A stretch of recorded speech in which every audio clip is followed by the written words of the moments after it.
Have you ever driven down a road you couldn't find again? I don't mean getting lost. I mean a road that shouldn't exist. A road that, once you leave, isn't there anymore.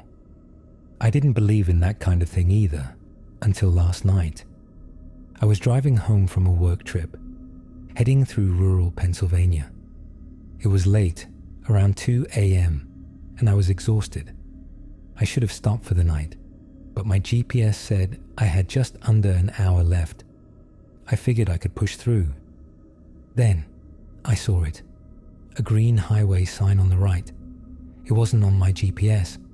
I almost missed it, but the words caught my eye. Exit 42, shortcut to I-80. That didn't make sense. I knew this route like the back of my hand, and there was no exit 42. But at that moment, the idea of a shortcut sounded too good to pass up. Less time on the road, less time keeping my eyes open. So, like an idiot, I took the exit. The ramp curved sharply, leading me onto a 2-lane road surrounded by dense trees. There were no streetlights, just my headlights cutting through the thick dark.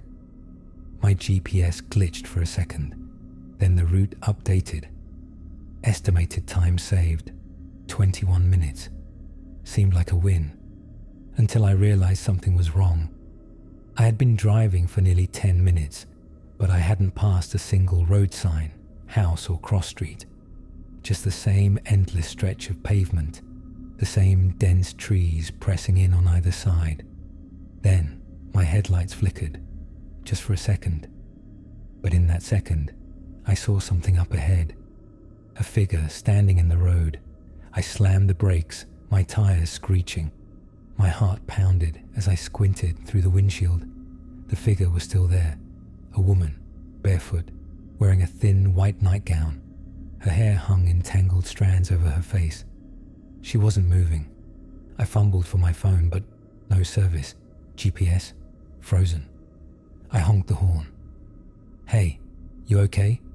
No response, no movement. Then, as my headlights flickered again, she disappeared. I don't mean she walked away. I mean 1 second she was there and the next, gone. A cold wave of dread washed over me. I slammed the gas pedal. I didn't care if she needed help. I had to leave. But that's when I noticed something even worse. My odometer. I had been driving for nearly 30 minutes, but the mileage hadn't changed. I should have been off this road by now. I pushed harder on the gas. My car roared forward, but the road never ended. My headlights barely seemed to touch the darkness ahead. Then, the radio crackled to life.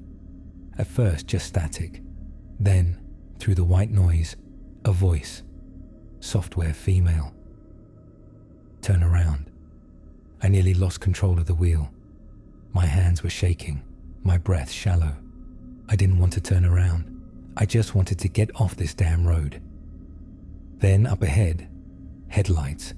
A pair of glowing yellow high beams coming fast, too fast. I swerved to the right just as a massive semi-truck blasted past me, horn blaring. The gust of wind rocked my car, my tires skidding along the pavement. My heart was slamming against my ribs. That truck, where the hell had it come from? There had been no other cars on this road. I checked my rearview mirror. The truck was gone. I shouldn't be here. With my pulse hammering, I did the one thing I had been too scared to do before. I turned around. The moment I did, everything changed. The fog lifted. The trees seemed different. The road itself felt less endless. And then, just ahead, the exit ramp. The same one I had taken nearly an hour ago. But the sign was different.